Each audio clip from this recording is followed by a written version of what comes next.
Selasa 17 Maret 2020. Semoga teman-teman semua dalam keadaan baik. Saya menerima banyak sekali pesan soal ajakan di rumah aja. Jujur, perasaan saya bercampur.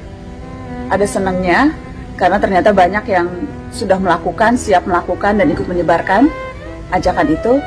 Tetapi tidak sedikit juga yang khawatir, gelisah, ingin ikut di rumah aja tapi tidak mungkin karena berbagai alasan.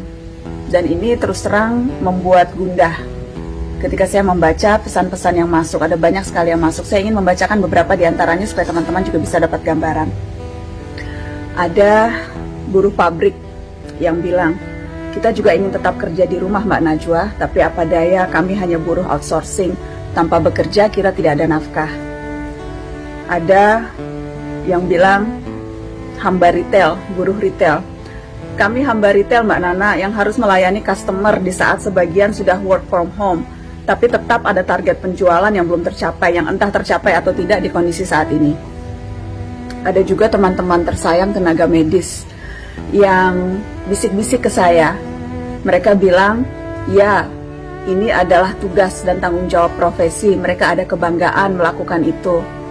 Tetapi di tengah fasilitas yang jauh dari memadai, tetap ada kekhawatiran ketika mereka harus ada di lini terdepan. Apalagi kalau ingat anak, ada yang bisik-bisik itu ke saya. Untuk teman-teman yang masih harus beraktivitas di luar rumah, terutama karena alasan kebutuhan harus mencari nafkah untuk keluarga di rumah, saya paham. Jika dokter, suster, tenaga medis adalah pahlawan kemanusiaan, maka teman-teman, buruh harian, security, pekerja outsourcing, driver ojek online, kalian juga pahlawan bagi keluarga di rumah, dan juga bagi kita, bagi kami yang punya pilihan untuk tetap di rumah aja.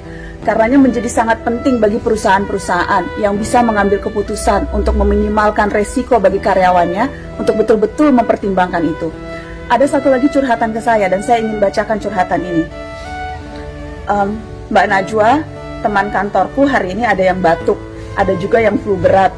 Bahkan ada satu orang yang punya tetangga yang sudah positif terkena virus corona. Tapi pimpinan kantor kami nggak ambil kebijakan apapun untuk mencegah penularan virus. Kami semua harus tetap masuk. Dan di sini pentingnya peran negara. Tidak cukup hanya sekedar seruan atau himbauan.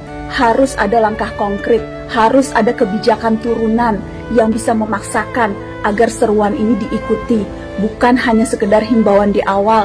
Peran negara harus lebih konkret, menyiapkan instrumen, menurunkan ini menjadi insentif bagi perusahaan sehingga mereka bisa membebaskan karyawannya dari bekerja di kantor. Seluruh stakeholder pemerintah harus merumuskan dan memikirkan kebijakan turunan sehingga seruan ini bukan hanya sekedar seruan, tetapi betul-betul bisa diimplementasikan di lapangan. Dan untuk teman-teman yang masih dipaksa situasi untuk beraktivitas di luar rumah, apakah karena aturan atau kebutuhan, tidak usah kecil hati. Masih ada yang bisa kita lakukan untuk meminimalisir penyebaran virus ini. Usahakan untuk mengurangi kontak fisik, menjaga jarak minimal 1 meter. Sering-sering cuci tangan ya teman-teman, dengan cara yang benar. Ada banyak sekali contohnya bertebaran di media sosial, pakai sabun, kurangi menyentuh muka. Dan juga kalau sudah beraktivitas di luar rumah, ketika pulang langsung mandi, langsung ganti baju, supaya sekali lagi anak dan keluarga kita di rumah juga terhindar dari penyebaran virus yang kemungkinan ada di luar. Dan ini artinya tanggung jawab lebih bagi kita yang punya pilihan untuk beraktivitas di rumah aja. Dengan mengurangi interaksi di luar rumah, itu artinya kita juga mengurangi kerentanan bagi mereka-mereka yang tidak punya pilihan untuk melakukan itu.